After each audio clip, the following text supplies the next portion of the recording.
This episode, we discuss the Samsung Foldable phone finally being announced. We talk about a mysterious deletion of some Pokemon channels and why we think it's BS.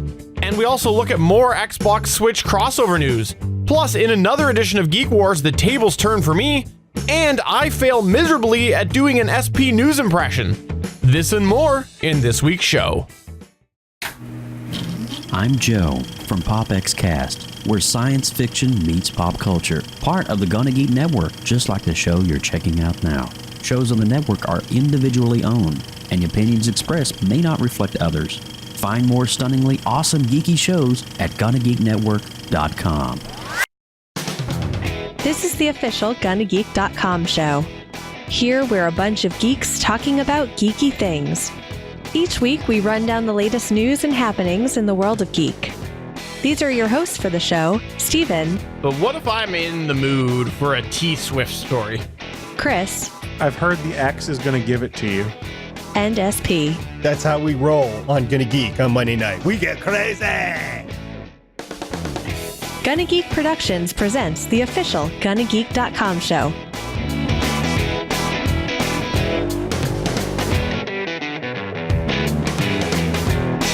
Welcome to episode 277 of the official GonnaGeek.com show. I am Steven Jondra, and I'm pleased to say that Chris Farrell is here with me today. I'm always here. You can't get rid of me. But you know what? Who is not here this week? Because he did have something come up last minute, and he said that he can't be here, but he will be back when we record next. But in his place, that's right, Stargate Pioneer's away, but Sunkast has managed to join us today to hold down the fort, representing all sorts of secret NASA stuff. What's going on, Sunkast? I don't know what you're talking about. SP is still here. For the audio listener, Sunkast actually has one of the best backdrops that has ever been in backdrop history, and it's because he has a picture of Stargate Pioneer on him, like physically on his wall behind him. It's unbelievable, and I'm pretty sure it stays there like all the time, even when he's not recording. It's pretty incredible. So if you want to check that out, you can head on over to www.gonnageek.com or geeks.link/277 to see that. And Sunkast, I do want to sincerely thank you for hopping on here tonight, because I know this was like just a couple hours ago, and you said you were willing to join us tonight. So thank you. Hey, not a problem. Other thing that I want to mention is that before we do kick things off, we're going to be away next week. So we will have a show 2 weeks from now, but just know that next week there won't be a show. We've just got a couple of schedule things going on, and a good opportunity for me to take some extra time to do some stuff for Gonna Geek. So if you are checking your feed next week going, why is it not there? Where are my guys? Then, first off, you need a better life if you're worried about us. Secondly, just know it's not just you, it's us. It wasn't you, it was me.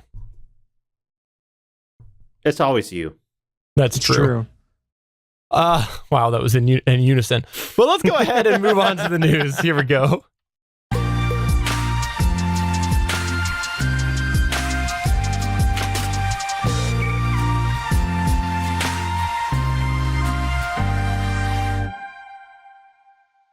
All right, I'll go ahead and kick it off here. This is something that actually came out last week, just after we recorded. If you're not familiar, we do record this on Mondays at 8:45 p.m. Eastern Time at www.geeks.live. Usually it releases on the Thursday, but this came out on Tuesday, and it is something that we've talked about and speculated here on the GonnaGeek.com show and many, many other places, and it was the Samsung Foldable phone.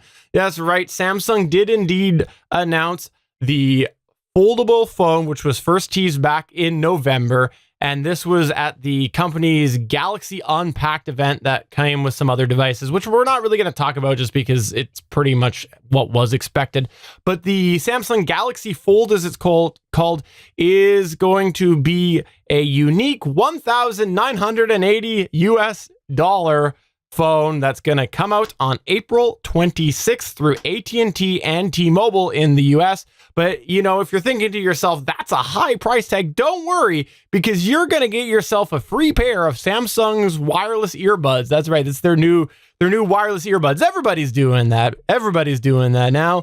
And there's going to be a LTE and a 5G version. So if you are looking for the Galaxy Fold, just know you can get that 5G amazing 5G that is not that great of a network yet anywhere. But hey, you can get the 5G. You can get the 5G if you're looking for that. And this is also going to be launched in Europe on May 3rd, starting at 2,000 euros. Now, the 7.3-inch phone is an Infinity Flex display that's going to allow the phone itself to have a tablet-sized screen essentially on the inside when you unfold it. So it's a little bit thicker of a phone given that it has to unfold, but there is a 7.3-inch tablet that you can use. It's going to have a 4.6-inch smaller display for the phone mode, and it's going to have 512 gigabytes of flash storage in it.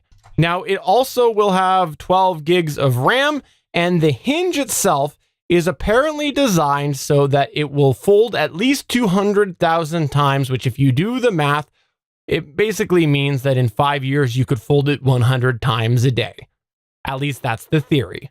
Remains to be seen whether that's going to actually play, but hey, we will find out. So if you got yourself $1,980 US, go ahead and get yourself a Samsung Galaxy Fold, coming soon to the guy next to you on the bus who drops it and breaks it. That's going to be me right now. Probably. You know, I will say, high price tag, but it is brand new tech. Like it's, you know, cutting edge tech. And I'm okay, even though the price tag's high, I'm okay with it because this is something that in no time we're going to have these everywhere. They're really going to be everywhere. And it is something that when they are everywhere, the price will come down. So I'm okay with the high price tag. Is it for me? No, it's not for me yet. But I look forward to seeing where this goes. I've had a 7-inch tablet before. It's okay. It's better than a phone, but with the thing is, it doesn't compare to like a full-size iPad. The Nexus 7, you had Nexus 7 too, didn't you, Chris? My fiance did. I did not. Oh, yeah. But I've gotten to use one. Yeah, the Nexus 7, when I had it, I literally could put it in my back pocket.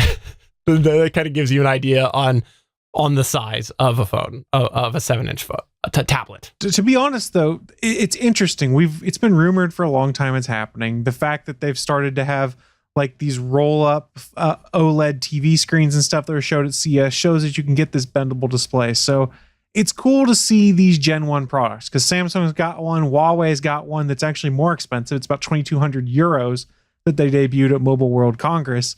But here's going to be one of the drawbacks people aren't thinking about is, you know, it's great with the phones we have nowadays. I don't put screen protectors on mine because the Gorilla Glass by Corning, it's pretty durable. I don't worry too much about it getting scratched up.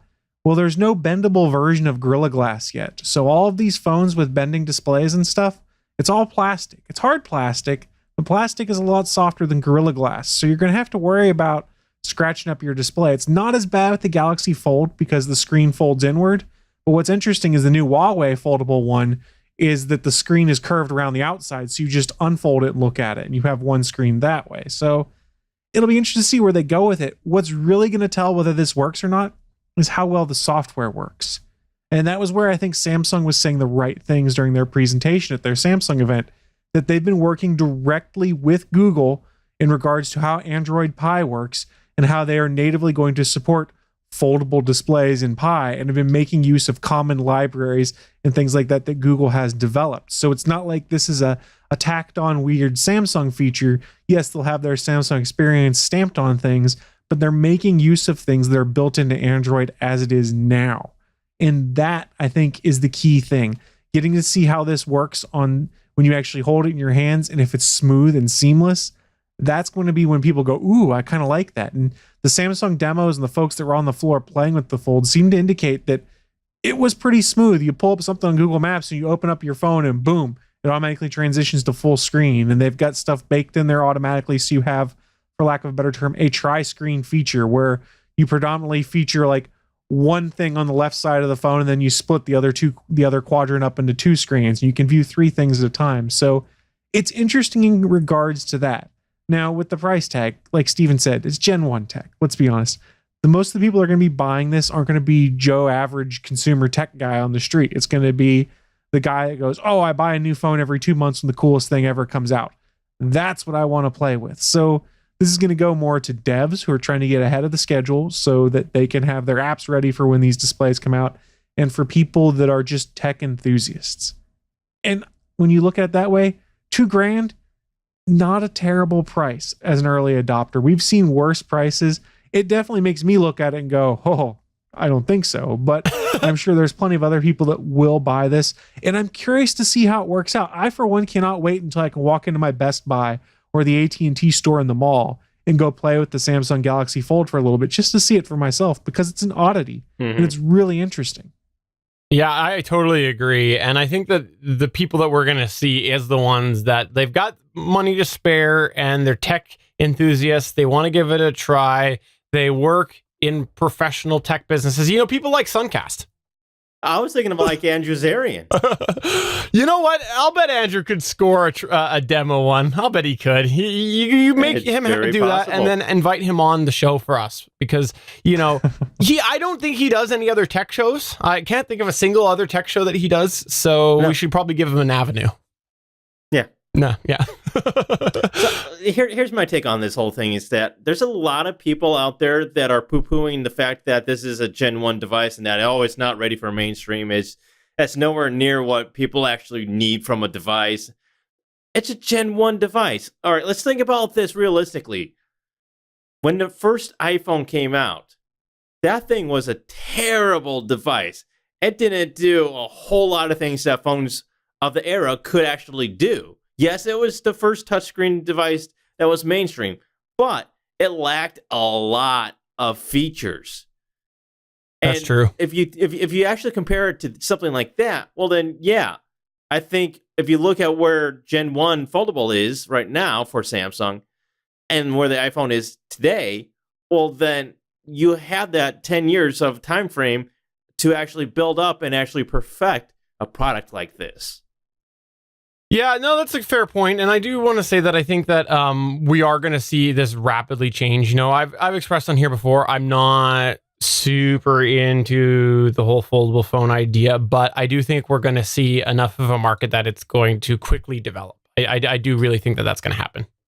Here's what'll be interesting is, what does Apple do to counter this? Because Apple's probably known this is coming. Samsung hasn't exactly been subtle about their thought of saying, hey, we're going to make a foldable phone. So it's going to be curious to see how the smartphone, for lack of a better term, wars escalate here with Samsung rolling out the foldable phone, Huawei doing it. We're moving away from notch gate and pinhole gate as that being the advancement now to folding OLED displays. And that is going to be cool. Yeah, but Apple's going to do it and then they're going to tell you that you're holding it wrong. Well, that's probably true. And the other thing that's going to be cool that comes out of this is not even related to these phones themselves, but supposedly Corning, who makes the Gorilla Glass, has said they're trying to develop a bendable form of Gorilla Glass, which I think could be really cool. So that instead of having a plastic cover for your screen on the inside of these phones, it's Gorilla Glass as well. And if they can pull off bendable Gorilla Glass, like you have bendable OLED displays, that is pretty cool. And then think of the applications that could go into for other things. So while this is definitely not must-have tech, it's certainly cool, and I think it's got cool applications moving forward. But I honestly don't see the case right now where I would be like, oh my God, I have to have a foldable phone, just because that's too much for what I carry around every day. Like an S10 Plus or a Pixel XL, that is almost too much for what I want to carry around from day to day. I just can't think of the cases where I'd want to have my 7-inch tablet version of the phone out. I don't want to be playing Pokemon Go on a 7-inch tablet, and I don't want to play it on the 4-inch screen on the front either. There's no good happy medium there. So I see uses there for like productivity purposes, like if I was a traveling salesman or something like that, or if I was on the road a lot and I needed to have a bigger display for things to try and be productive while I'm waiting in the airport. I think this could be huge for that. But for me, as just tech enthusiast Chris, it's something where I go, it's neat, but I absolutely don't need it yet. Yeah, no, I agree. I want to ask you before we move on to the next point here, though. Do you think that there is a 7-inch tablet market anymore? Because that's really what they're gearing it as. Like, they're gearing it as a tablet itself, a foldable tablet. And I just don't see 7-inch as tablet worthy anymore with the way phones have evolved. I think there's slightly mismarketing in that regard. Remember, we've been talking about how the larger size phone screens keep growing and growing. That's what they need to be marketing this as, is here's a way you can have the best of both worlds. You can have a relatively small form factor and still be able to do things on the smaller screen. And hey, when I want to watch Netflix or if I want to play a video game or something like that, whoop, I just unfold my phone and then I have the bigger version of it. So they need to be looking at it as like a bigger version of the phone. It's not that much bigger than the Samsung Galaxy S10 Plus. That's a 6.4-inch phone. Yeah, exactly. That's what I was thinking. It's the width. It's the big thing. Yeah, it's a little bit, but I mean, it's not a huge difference. Yeah. Right. For now, I mean, let's be honest. What do you think they're going to do, say, 2 years from now? They're going to make these thinner, and they're going to make the screens bigger when you unfold them. I almost unwrap, which would be really cool if you just like unwrapped it and it works. One of the biggest problems that I actually have with the Galaxy Fold right now is that front display. It's so awkwardly small for that device. Yep. Yeah. Well, we'll see what happens with this. I do think, though, that it is going to evolve and quite rapidly at that. And we might even get bigger versions of this. I just can't help but think that this is going to just take off and be the next thing now. But moving on, I know that Sunkast had some news here that he wanted to talk about Pokemon. Or is it more like Pokegon? Ha-ha! No laugh on that? No. Okay, go ahead. Ha ha ha ha ha. There's your pity laugh. Yeah, I'll take it. That was funnier. So on Sunday, 2 of YouTube's biggest Pokemon Go channels were terminated for violating guidelines. The 2 YouTubers being Mystic7 and Trainer Tips Nick. Now, Nick also stated that he was unable to access his Gmail account that was also terminated as a result of this violation on YouTube. In a video about losing his channel, Mystic7 explained that YouTube first issued him a warning about a single seemingly innocuous video, but then it happened a second time to another video. He explained that the violations were a result of his videos containing, quote, sexual content. Not sure about that. It's Pokemon Go, so not sure what's sexual about that. All those Pikachus are naked. They're all naked. So in one of the emails he received from YouTube, they said, as you may know, our community guidelines describe which content we allow and don't allow on YouTube. Your video, titled Highest CP Pokemon Yet in Pokemon Go, Wild Dragonite, How Much CP Will It Be, was flagged to us for review. Upon review, we've determined that it violates our guidelines and we've removed it from YouTube. Huh? What? Not only did they say that, but Mystic7 explained that his videos they were suggesting that his videos include nudity or sexually provocative content, but also that the offending content explicitly involved minors, which doesn't even happen on either of these YouTube channels. So it's just extremely confusing from the onset as to why these channels were actually terminated. So what really happened? Both Mystic7 and Nick's videos had titles containing the term CP, which stands for combat power in Pokemon Go, but apparently on the internet, CP is shorthand for child pornography. Yes, I didn't even know that. YouTube flagged the channels for containing child porn, simply for having the word or term CP in the video titles. This is just very strange to begin with. A YouTube rep said, with the massive volume of videos on our site, sometimes we make the wrong call. A YouTube rep said in a statement, when it's brought to our attention that a video or channel has been removed mistakenly, we act quickly to reinstate it. We give uploaders the ability to appeal these decisions, and we will re-review the videos. Now, this only was reinstated within the end of that day, I think largely in part due to the fact that these were 2 very large YouTube channels. And this is one of the things that I have a problem with. It's just YouTube's ability to terminate and strike channels for seemingly vague reasons that have no claims whatsoever. So what would have happened if, it was a Go to Geek channel that was terminated for something similar to this? I guarantee. I totally agree. I guarantee we would never, ever, ever get reinstated because we're a minor channel. Oh my God, this is ridiculous. Sorry, I cut you off. We have a hard enough time dealing with random copyright strikes that they give us that make no sense, and then you have to argue it and wait 3 days, and you're like, well, if this doesn't happen, then I'm stuck with this strike and I lose certain abilities. It's a different world for a smaller YouTube channel. I think this very much highlights how egregious the algorithm for YouTube is. Like the fact that they are terminating accounts for simply having terms in the title and not even actually reviewing these. It's just an automatic termination of the account based on the title of a video. Really, YouTube? You can't actually go back and look at something like this? I mean, if it's a termination, maybe you should actually have a human look at the report first before actually terminating somebody's YouTube channel. I mean, to me, that makes a lot more sense. If it's going to be something that has that serious of a consequence for some human to actually review it before their account is terminated. So I wonder what their threshold is for review. How many subscribers and or clicks and or viewers do you have to have for them to have the script run and basically say, hey, this channel needs shut down, but ensure that a person reviews beforehand? Because my guess would be these big time money makers, like the giant channels out there, you wouldn't have something in the title that would cause the whole channel to be deleted. I'm not saying that these two guys, Mystic 7 and Nick, aren't big in their circle, but they're not, let's say, like Entertainment Weekly or Therapy. Some of the big companies that have channels.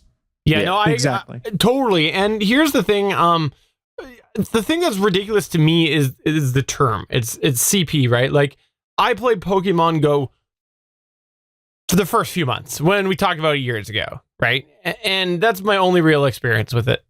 And I still remember the term CP. Like, it is absolutely ridiculous. Something as big as Pokemon Go, the term CP got it tagged. Like, that's insane. CP is clearly something that it's not new. Like, it would be one thing if somebody went and they took like a pretty vulgar term or something like that, and they started to use it in the niche market and whatnot, and it's a little minor thing. Yeah, you got to look at that and you go, okay, well, just because a little company or a little game is using it doesn't necessarily mean that it's clear to be used. But it's Pokemon. It's Pokemon Go, for God's sakes. CP is been around, big term, big game for a long time. Absolutely ridiculous. And this frustrates the hell out of me.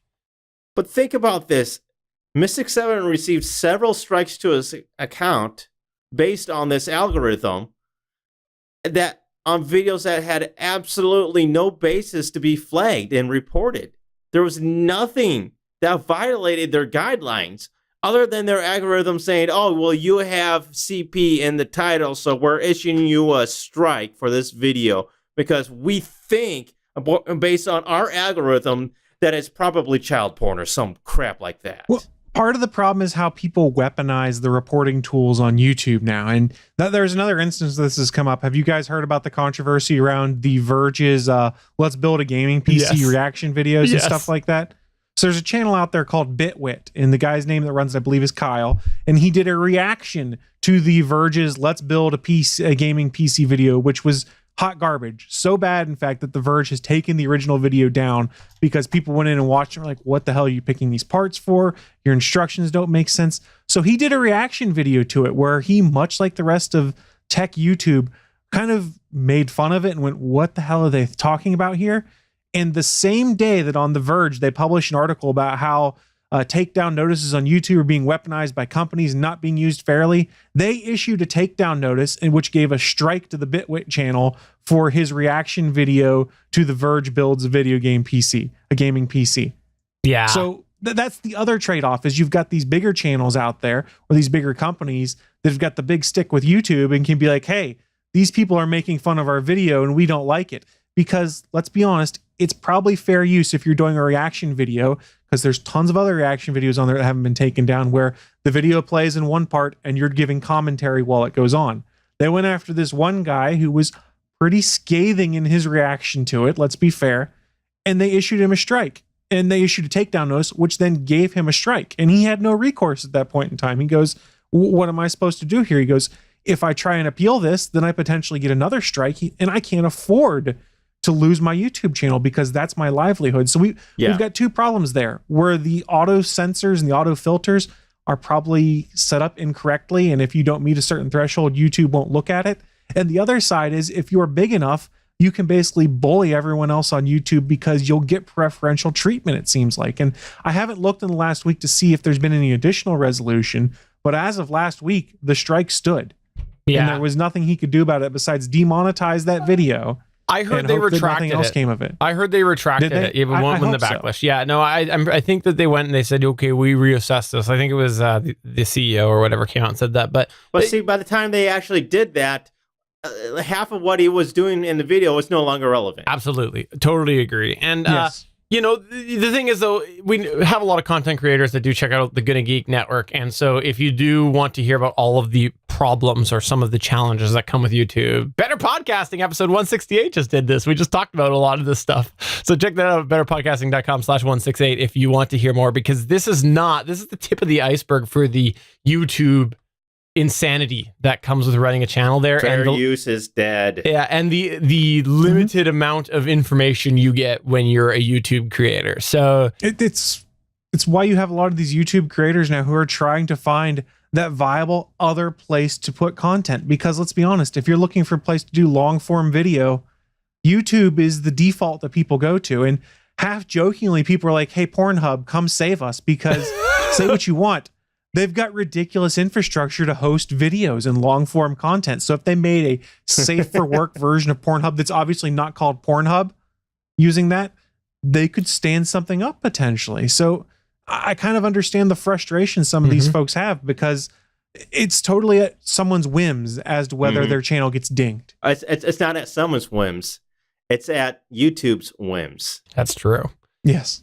But moving on to our next news point here, Chris Farrell, what are you talking about here? Xbox on Switch? Are you stealing my information from last week, or is there more information now? There is more information now. So this is really interesting. I saw it pop up in my news feed, I want to say yesterday, but there were some rumors going around the net. Originally, it was on Direct Feed Games. It's then been subsequently picked up by Game Informer that Xbox games will soon be playable on the Nintendo Switch. Now, the rumors are these plans are to bring some games, such as Ori and the Blind Forest, directly to Nintendo's eShop.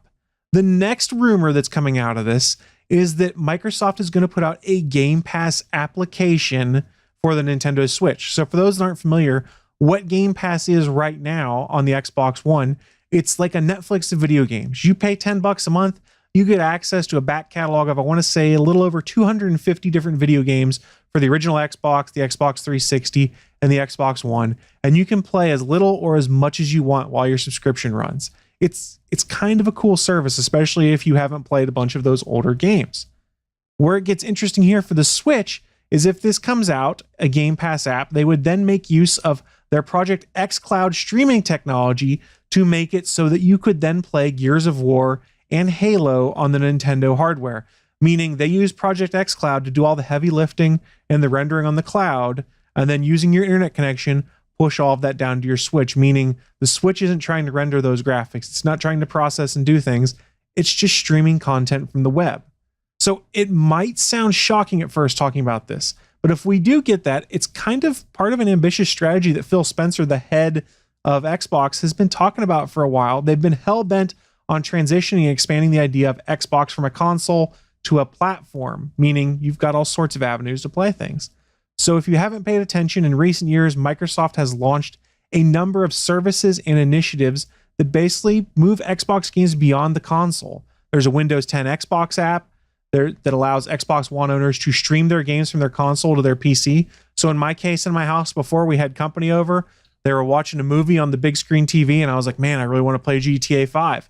I fired up my Surface Book, I turned on my Xbox, and then I used the Xbox One app on my Surface Book, plugged in my Xbox controller, and started playing games on the Surface Book. All of the work was done on the Xbox, and then used my local area network to then push it to my Surface Book so I could play. There was not a ton of latency, but there was a little latency that was noticeable. So they've already got that out there.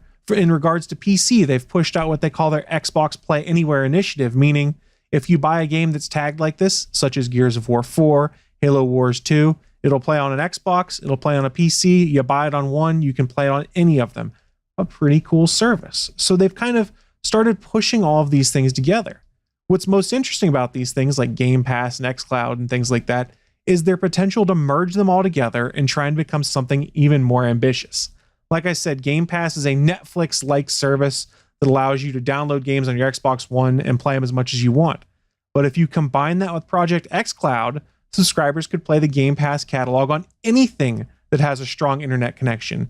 This means it could extend to multiple devices. Nintendo Switch is the rumor right now, but imagine if they set it up so that there was a Game Pass app on your Roku or your Apple TV or your Fire TV or your Chromecast. No, it's probably not going to come to all of those, but if you could just pair your controller up via Bluetooth to those, theoretically, you could then be playing Xbox games on a multitude of different devices.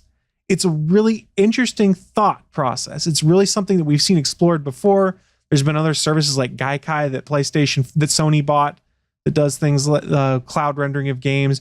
Google has their Project Stream, I think they're calling it, where they had Assassin's Creed Odyssey rendered in the cloud and allowed people to play it. This seems to be the next wave that people are pushing for. And while I sort of discounted this thought at first, I started then thinking back to what some of the rumors are for the next Xbox hardware.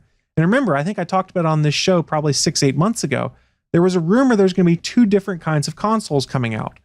One that's full-blown, cutting-edge hardware that's going to render any game you want. Another that was going to be a low-priced, not a ton of powerful hardware, but built upon the fact that you have a robust internet connection so that you can use Microsoft servers to render your games and push it down to your console and display it on the TV, where all the heavy lifting is done in the cloud. And let's be honest, the reason some of these other cloud-based gaming services failed is because, hey, they don't really understand how to set up cloud gaming and things like that, or to make use of all these server farms. What is a lot of Microsoft's business right now? Oh, it's cloud-based work and server farms, much like Google's is. If anyone's going to pull it off, I think Microsoft could do it. And I think we might be seeing their first attempt to make Xbox a service on all of these devices by potentially bringing Game Pass to the Nintendo Switch. And I think it's a very ambitious first move. And I think it's an interesting partnership again between Nintendo and Microsoft to kind of realize, hey, Sony's kind of in a dominant number one position, but if we work together and we do this cool collaboration, we can put a really neat product out there that kind of may not beat them in this generation, but next generation sets us up to be in a really great position. So I'm really curious to see where Microsoft goes with this. I don't know if it's going to work, but I applaud the cojones, for lack of a better term, to take such an interesting approach to solving some of these problems. And so the question it comes down to after I'm done rambling, what do you guys think? Do you think cloud gaming has potential, or are we always going to have issues with it? I think that it takes a lot of courage. Honestly, I think you are going to end up always having issues, because ultimately gamers want the latest and the greatest, so especially the hardcore ones. And I just don't see that happening with anything else. I mean, that's just not going to happen with cloud gaming. I mean, if you think about what is going on with hardcore gaming at this moment, especially with PCs and NVIDIA's new real-time ray tracing feature set, like, that's just insane what they're doing. And they're going to want, the super high quality stuff. They're going to want something that is as latency free as possible. And that's really, really tough to do with the cloud. That's just almost near impossible. Yeah, I think there's definitely ways that this can be done. Like, I think there are people that can do this. There are connections that can do this. I think that there's absolutely services that can do this. But en masse, I don't think so. I don't think so because there's still a lot of people who are limited by bandwidth. There are a lot of people who still struggle to get half decent internet. And so I think when you look at a sales ability, are gamers going to want to go and spend money on something if they are only going to be able to use it part-time or not everywhere, or, they might have to make sure to spend extra money per month on a better connection. I don't think we're there yet. One day. I think that's key. One day. So I kind of buried the lead in this one, which was the fact that there are going to be first-party Xbox games, Microsoft games in the Nintendo eShop, which I think is a really cool idea. We've seen it with Minecraft, but the concept and the technology, it's really interesting. And I agree. Most people probably don't have the internet connection required to make this work. I played around a little bit with Google Project Stream, and I think their minimum was you had to have a 35 megabit per second connection to play the game. That was the minimum, and it ran pretty well. So I think as broadband internet continues to become more and more prevalent and speeds go up across the board, this becomes much more interesting. But from a Nintendo Switch gamer perspective, this is interesting though, because I've got my Switch. I love playing games here. I've never had a chance to play Halo or Gears of War. Oh, I can pay $10 a month and I can play these games on here. That's kind of cool. And you might have a few people that pick this up, try it out, and put in $30 in Game Pass or whatever, play for a few months, take a break, and come from time to time to do it again. I think it's a very interesting marketing method. I hope it amounts to something. I want to see all of these consoles succeed. And this is something certainly very different and new compared to what everyone else is doing in the console gaming side of the house. I agree. Well, it'll be interesting to follow. And if you yourself want to follow Chris Farrell also does a podcast on the Gonna Geek Network called All Things Good Nerdy. And you can check that out on Sundays because they often do talk gaming there, because there's a few gamers over there on the All Things Good Nerdy, i.e. all three of them. All three of you guys are gamers over there, so you should check that out on Sundays at 8 a.m. I think that is Pacific time. Isn't that? Is it 8 o'clock? 11 a.m. Eastern, 8 a.m. Pacific. There you go. So check that out and wake up to the wacky morning crew of Chris Farrell and others. I think that's the official billing. Moving on to the extra here. Let's dig in to our inner Stargate Pioneer. We'll dig into the inner Stargate Pioneer. And we're going to tell you how Virgin Galactic has reached space again. And they've flown a test, or flown if you prefer. They've flighted, is that the correct English? They flighted test passengers for the first time. That's right. I don't think that's accurate. No, I'm channeling my inner SP. Isn't that what he says? No. Yes. So SP? So Virgin Galactic Spaceship 2 VSS Unity soared to an altitude of 55.87 miles, also known as 89.9 kilometers, on Thursday, February 22nd, 2 months after its first flight to space. On board the flight were co-pilots Dave McKay, which I believe is a loose relation to Dave McCain, which created the McCain franchise of foods. I think there's some affiliation there. Who's the company's chief pilot. There was also Michael Matsucci. Matsucci, how do you say that, Chris Farrell? Masucci? I have no idea. We'll say Matsucci. Again, my inner Stargate Pioneer. Each of whom has clocked more than 10,000 hours in the air. A third Virgin Galactic staff member, Beth Moses, who is the company's chief astronaut instructor, was also aboard. Moses, who has completed 400 flights at 0G, was on board to provide more data about how human bodies experience Spaceship Two flights and what the in-cabin experience is like for passengers. Today's successful flight, well, not today, but today, reading his art, I mean, not SP's article. If I was channeling my inner SP, I would be reading a line that says, today's successful flights mark the second time that VSS Unity has reached an altitude of more than 50 miles above Earth, the line that some people use to define the boundary of space.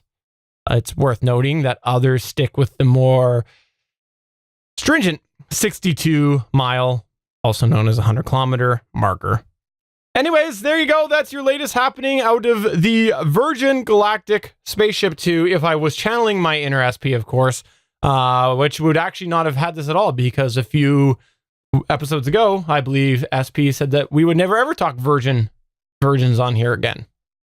I think that's what he said. That's why you had to do it without him here. Exactly. It definitely wasn't because there was an article already in there and I didn't want him to have all that time gone to waste. Fired? That's true. But, well, not yet. Not yet. I think he's got the letters coming registered mail in about an hour.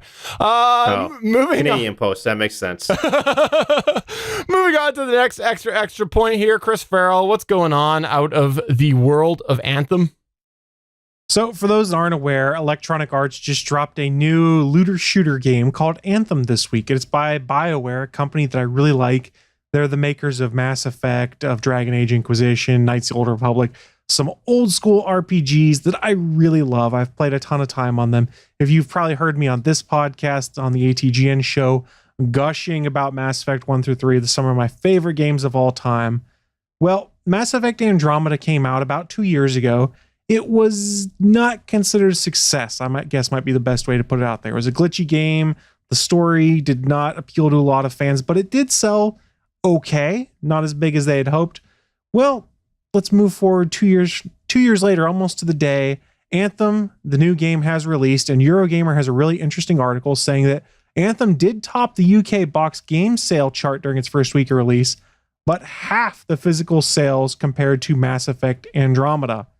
Why is this important? Well, Andromeda was kind of considered disappointing because it sold half as many games its launch week as Mass Effect 3 when it came out 5-6 years ago. So you're kind of seeing a downward movement in these BioWare-made games for Electronic Arts. Now, Eurogamer is quick to point out this does not account for the fact that people may have bought it digitally or have been playing through the EA Origin PC gaming service.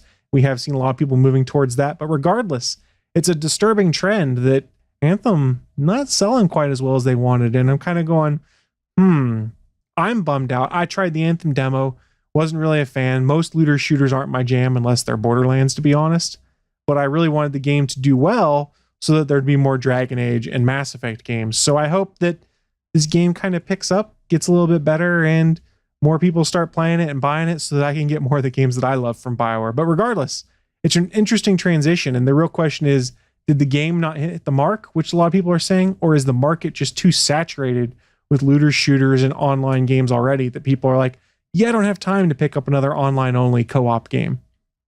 So is this about like God Save the Queen, Star Spangled Banner, Oh Canada, Advance Australia Fair? Is that the Anthem is that what we're talking about here? We could say that, but this is actually a game where you basically get to be Iron Man. You get your own flying suit of armor with different guns and stuff, and you go explore a world, do missions with other people, stuff like that.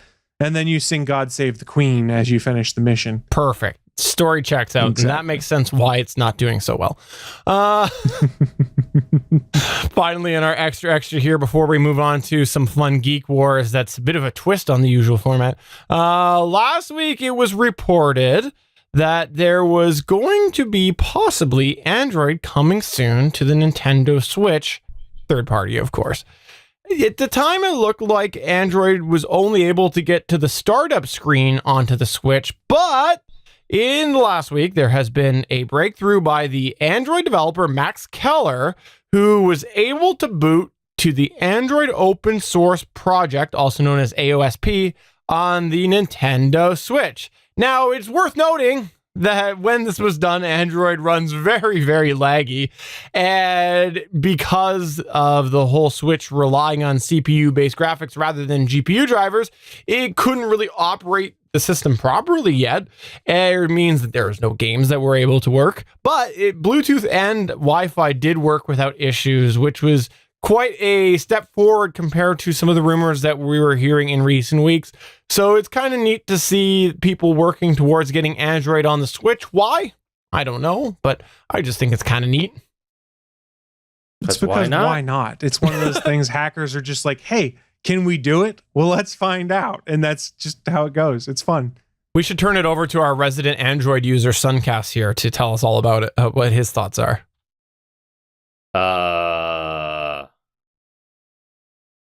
What, you don't have Android experience? No. I think it's neat for the whole why not reasoning, but aside from that, it's really pointless. It's totally, utterly pointless. But it's fun projects, fun makeshift projects. Why not? But let's go ahead and move on to a special version of Geek Wars.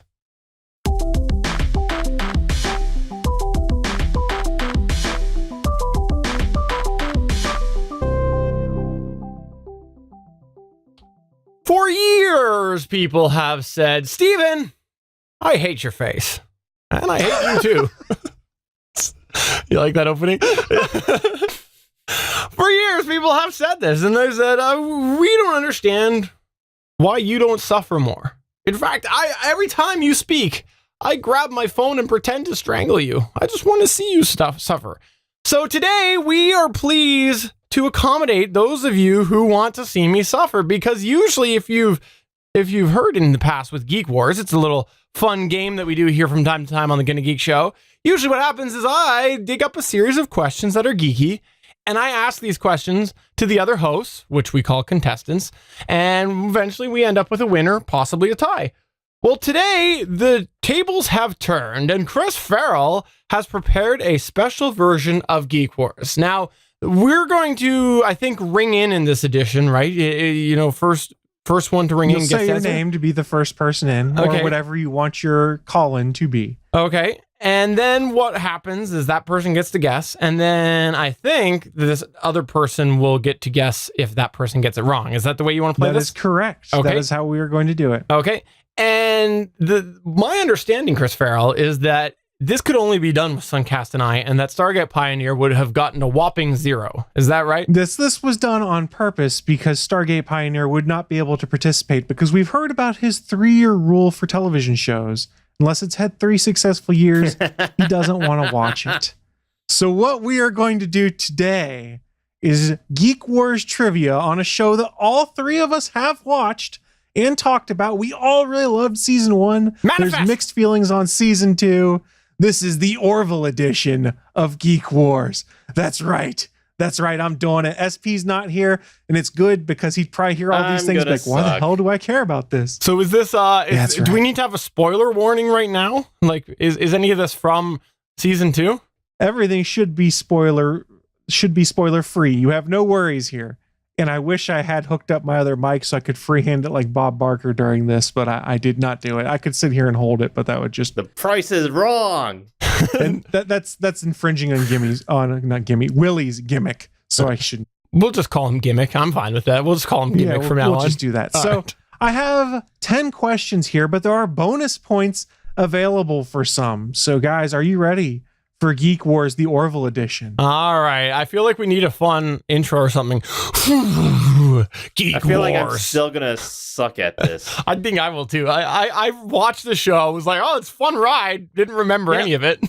I think you watched guys these will be TV shows, okay. but I hardly ever remember stuff. Me too. I agree. This is going to be the lowest scoring version of Geek Wars ever.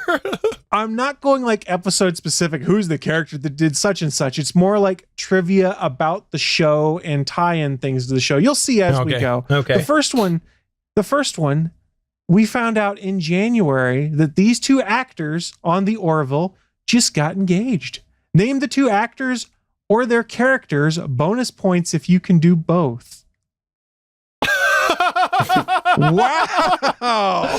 All right. So they got engaged. Okay. Let me see. www.google.com. No searching. Yeah, I was searching. You can't lose points. This is off to a great start. Oh, well, I know there was the rumor, but that never came to fruition, I don't think. So, but just in case, no, I'm not going to say it. I have no idea. Okay, I'll go with the Doctor and Isaac. I'll go with the Doctor and Isaac. That is not correct. The correct answer, in January 2019, Adrian Palicki, who plays Commander Kelly Grayson, and Scott Grimes, aka Lieutenant Gordon Malloy, announced their engagement. So congratulations to the happy couple. Congratulations from all of us here at the Good to Geek Show. We're so very excited for you. I don't even remember names, so... All right, so what's the official score there, Chris Farrell? It is 0s for everyone. Yes. Right now. All right, continue. We can just fast forward, right? And that's going to do it for another episode of Geek Wars. Yeah. So your second question, this one's a bit easier. Captain Mercer has a stuffed animal on his desk of what character? Steven. SK. You've probably seen it. I don't know who that was. Sunkast, I think, got that I one. think you just edged me. Kermit. Yes, Kermit the that's Frog correct. is correct. Seth MacFarlane's a big fan of Kermit the Frog, and evidently he has a pretty good Kermit impression, so he has a Kermit the Frog on his desk. And in fact, they bring it up in at least 2 different episodes, Phil asking, what's that on your desk? And he has to explain who Kermit the Frog is. So Suncast, you are on the board. You have taken Thank the lead God. with 1 point. Yay! We'll see if you get How any more. great would this be if I just win with 1 point? You know what? I would love it because you and I both knew it, and I'd be totally okay with it because you and I would only have known one answer. So, continue.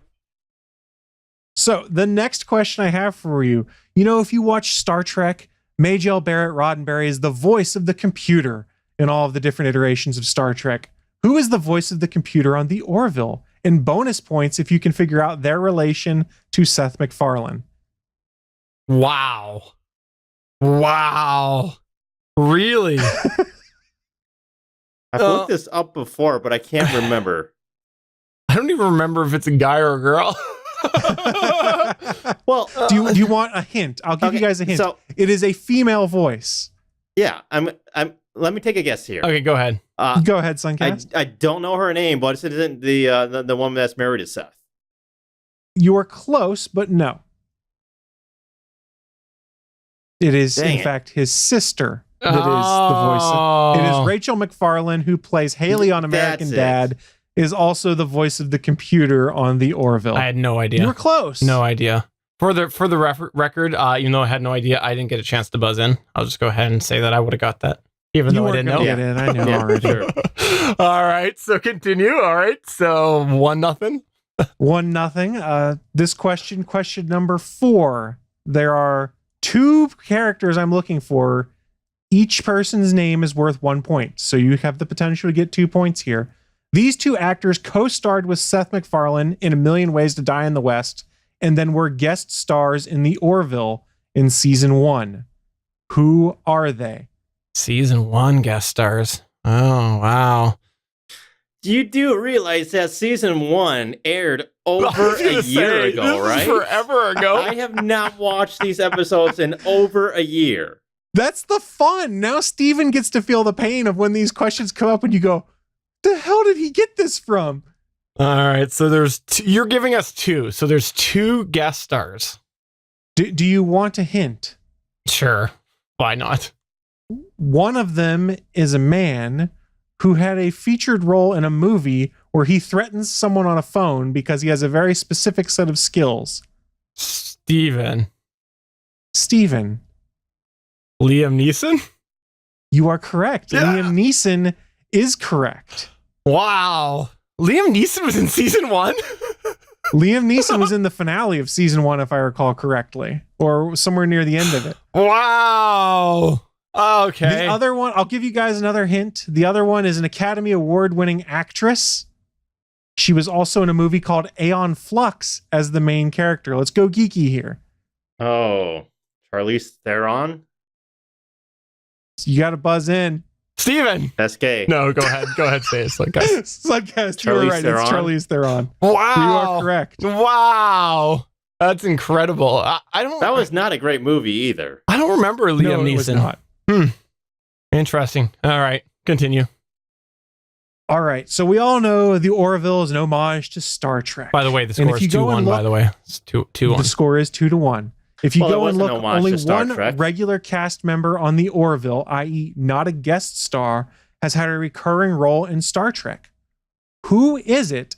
And for a bonus point, what series did they have their recurring role in? Steven. It's the Doctor, and she played the girlfriend of Cisco on DS9. You are correct for 2 points. Penny Johnson-Gerald, Dr. Claire Finn in the Orville, was Cassidy Yates in Star Trek Deep Space Nine. I believe she married Ben Sisko near the end of it. And interestingly enough, she has also been appearing in Enterprise and in Next Gen, I believe, in single appearances. So she's been all over Trek. I didn't know that. I remember, though, her character on DS9, though, if I remember correctly, she had to do some prison time or something, right? Wasn't she a traitor or something? She was working with the Maquis at one point in time. That's what it was. Yeah. And Cisco still rekindled that relationship after that. So it just goes to show true love. You can get through anything. Well, she's on That like is true. everything So- these days. Oh, yeah. So, Steven, you took the lead right there with a 2-point swing. It is now 3-2, Steven. We are halfway through Geek Wars, the Orville edition, aka Geek Wars, Chris Strikes Back. All right, continue. This one I don't think was too terrible. I caught this one when I first watched the show. There is a model on Captain Mercer's desk, what is the model of? SK. Sunkast. I want to say the original Star Trek Enterprise. That is not correct. I vaguely remember this. So it's on his desk? It is on his desk. Kermit is leaning against this model's base. Oh, that's right. Oh, what is it? So, I'll go ahead and Sunkast, pass. you can buzz back in if Steven can't figure it out, but I will give you a hint. Think about the name of the ship. Oh, it's of the The Orville. ship is called the Is called the Orville. Is it a model of the Orville? No. Then I don't know. I give up. Whatever. I give up. I don't know. Because, I thought maybe that was a nod to Star Trek because, every captain had their ship in their freaking ready room, right? So It is a model of the Wright Flyer constructed by Orville and Wilbur Wright. Oh, that's right. That's right. All right. Yeah, and Kent just got it in the chat room. So this one's the toughest question, this next one here. And great. if you get it, you get 10 points. Wow. That's how much this question is worth. God, I want to get this now. All right. We can just turn off Steven's microphone, right? You can just pretend to just hear me, though, right? Yeah, exactly. So, what are the exterior markings on the Union vessel Orville? The Enterprise has the designation NCC 1701. What is it for the Orville? If you get this, you are my hero. You know what's stupid is that it's in every single shot I know. in the intro. Exactly. We see it all the time, but it never sticks. It's not as iconic as I always fast 1701D is forward for some through reason. it. Yeah. Well, there's also that. But every exterior shot. It's like skip. You know what, Suncat? Oh, hold on. Wait. You guys can't hear this because I've muted him. I'm getting a call from Sunkast. Yeah, hold on. Let's just mute this so that they can't hear what I'm saying. Yeah. I'm on it. I'm on his Alexa. Oh yeah, Sunkast and we just confirmed we both know it, but we're not going to talk about it on the show. So we'll let you do the honor, Chris, and share what that is. So the exterior markings are ECV-197. That is the designation for the Orville. If anyone got that, I was going to give tons of points. I would not have gotten it either. I just wanted to throw it out there because it made funny me enough, laugh. I was just looking at it a couple episodes ago, but I didn't pay attention. Continue. I should have watched the show last night. You should have. So it is a score of 3-2, Steven leading. We have 3 questions left. There are no bonus points on any of these, so it could get very interesting. So question number 8. Seth MacFarlane is a well-admitted Star Trek fan. He was a guest star and guest appeared in which series of Star Trek? Steven. It was Enterprise. It was, in fact, Enterprise. He was a random crewman in engineering on Enterprise. I didn't watch that series as much. Did he even have a speaking line?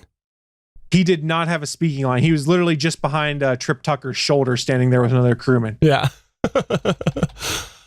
All right. I thought that one was so interesting. So that's what's the score on that one there? It is now 4-2, Steven, with 2 questions left. Sunkast, if you get these 2, you can tie the game. Yes. Yeah, it's not going to happen. All right, question number 9.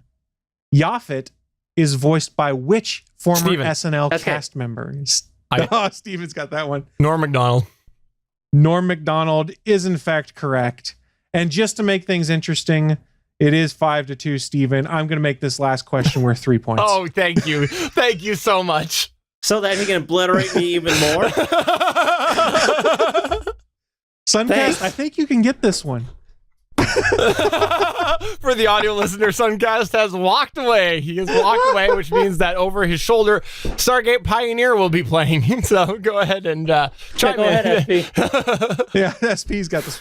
The final question, it is worth 3 points. It can potentially tie the game because Steven likes ties. The question I have for you What is... kind of like bow ties? Yes. Wins or not. Bolos he prefers. He prefers bolo ties. All right, so what's the question? This Seinfeld alum guest stars as a bartender. Who is it? Steven. Jason Alexander.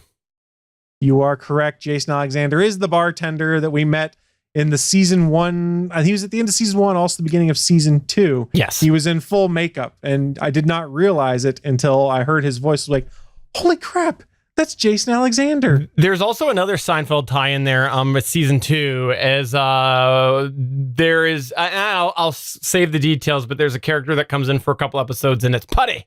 It's Putty. Yes. I guess I should have rephrased and said this Seinfeld full-time cast member versus recurring. You are correct. Putty was in there as well. Yes. So, Steven, you got to be on the other side of Geek Wars for a change, and you won. Well, see, the thing that I feel uncomfortable with that there is that what you don't know is I looked at the camera that I placed over your shoulder, so I saw the answers. I bugged your house a long time ago. That's fair. That's fair. So it was a well-fought contest. It did come down to the end. There were some tricky ones in there. They were. But seriously, if anyone could have figured out the registry markings of the Orville, that was 10 plus points right there, because I don't know how anyone but a super fan would know that. Is there any, do you know if there's any reason behind those specific numbers? Like, do they have any meaning? Not that I could tell from any Google searches, anything like that, but it wouldn't surprise me if there's some kind of meaning ascribed to it, because they do like to reference Star Trek a lot or other sci-fis and have like winks and nods towards them. I want to say this, that I really have not liked season 2. I've expressed that on here. I've not liked season 2 so far, but the most recent episode, to be honest, it shows me that there's the potential. And I was believe it or not, I was actually messaging with Stargate Pioneer, who hasn't seen it yet, but he did give me a really good reference point that I want to consider and just put out there, because I really don't like what I've seen in season 2. I think it's a completely different show so far than season 1. Sunkast and I regularly talk about it. There's some people in our Discord. It has a completely different feel. Sunkast, I agree with your assessment that you said in Discord that the characters don't feel like they're characters or something to that effect. And there's even people feel lost. Yeah, they feel lost. And there's people who have actually dropped it in the Discord. With that said, SP framed it really good. And he doesn't even know what I'm talking about, but he picked up on what I was saying. I don't think anybody knows what you're talking about half the time. That's true. That's true. And he said that maybe this cliffhanger that everybody's talking about from this past week has the potential to be the best of both worlds of TNG, where it just, leans it a certain direction and just is the thing that hammers the series forward. And I could see that happening with this most recent episode, that this is the one where it pivots it and just kind of gets us to the next generation or the future of Orville. So I stand by what I've said for season 2 so far. I don't like it. I think that most of it's been terrible. But I will say that thinking of it from the best of both worlds perspective, I definitely think that there is this potential for that to happen with this. Now, in 2 episodes from now, after this cliffhanger ends up resolving itself, if we're back to the rest of season 2, then I'll go ahead and I'll call it right there and say that season 2 as a whole is probably terrible. But we'll see. We'll see. So I was going to watch episode 8 last night or the night before, but then Chris talked me out of it in terms of having to want to watch episode 8 and this week's episode together because of the cliffhanger. Yeah, no, I think you're smart to have waited. I wish that I had. I think so too. I totally wish I had. I kind of wish I had. I enjoyed the episode, and if you're current, you can tell they're going for that best of both worlds vibe, where you get that kick in the punch like you had, or kick in the chest, right, like you had at the end of Best of Both Worlds Part 1. We're like, what the hell is going to happen? Mm-hmm. It's really good, and I don't know how you wrap it all up in a nice little bow in 40 minutes the next week and have there be no repercussions for the rest of the series. And I hope we don't. Yeah, I think this has potential to be similar to what they did in Deep Space Nine, with like the Dominion's introduced, and then the Dominion is the overriding thing that you have for like 4 or 5 seasons, and that's always going on. And you might have little jaunts off to a side mission or something like that, but you've always got that going on in the background. This has a very interesting prospect for a pivot point, and people were asking Seth MacFarlane about it on Twitter, and he said this has been planned since episode 1. Yeah, so which is cool. What they did here is what they've been planning since the very beginning, which I'm happy to hear, because we're specifically skirting the plot for many reasons, but I had a theory in Discord that they were maybe taking it things are going to work out in the end, and I didn't want that. I specifically said that I don't want that, and from that quote there, it sounds like they're going to go the good way and not the reset button sort of thing sort of way. So we'll see what happens. I'm not going to say anything else just so that we don't spoil this, but I'm really, really, really looking forward to seeing what they happen. I'm more concerned about not the next episode, but the episode after, the tone of that, because if it's back to the beginning of season 2, I do have concerns.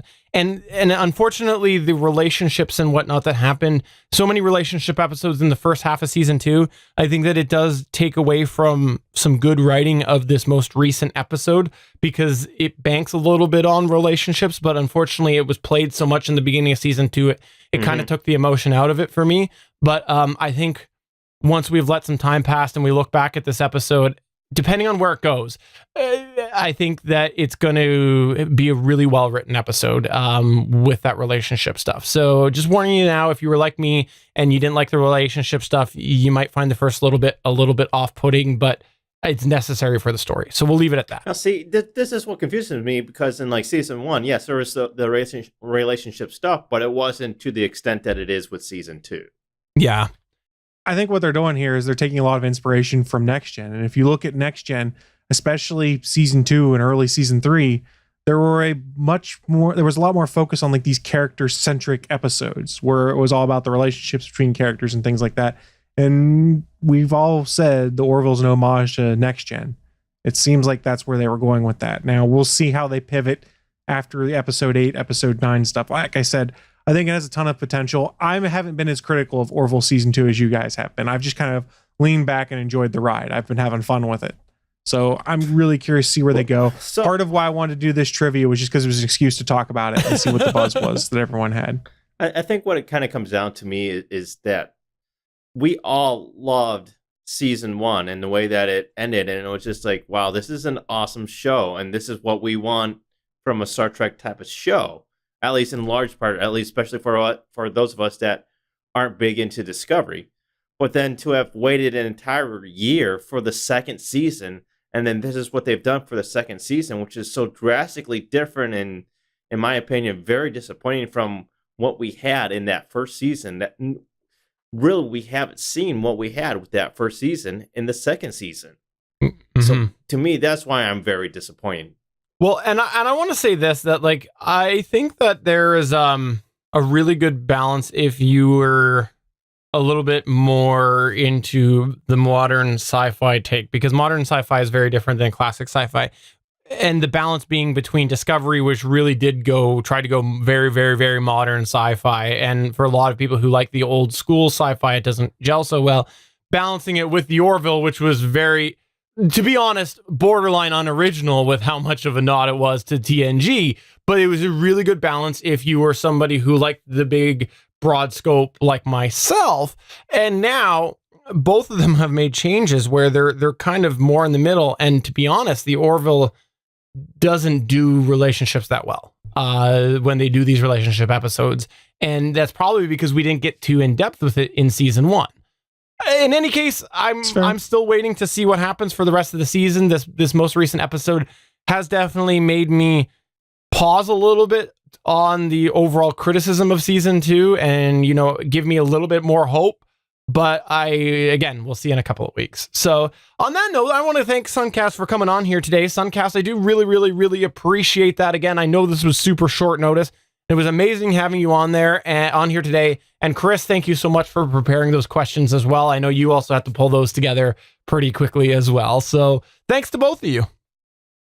Oh, I've had them in my back pocket. I was hoping to do one of these one day.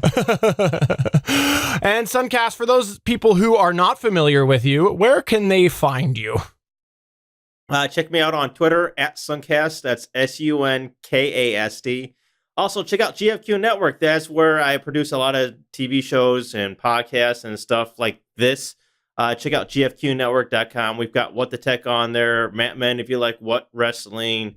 If you're into hair loss, you got some hair loss of your own that's going on. We got The Bald Truth. So check those shows out.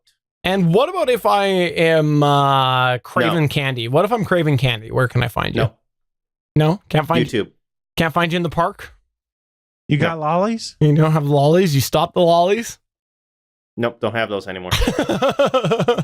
Don't want your YouTube video to get taken down. Chris Farrell, anything that you want to plug or promote? I got candy. All right. Well, on that was note, creepy. let's go ahead and close it off for episode number 277 of the official GonnaGeek.com show. I'm Stephen John Drew saying, I'm sorry for all of you who bet against me. Really, I would have bet against me too. I really would have. I'm Sunkast, and SB, it was great having you here today. I'm Chris Farrell, and I did bet against Steven. As you should have. As you really, really should have. Bye. Yes. And I got candy.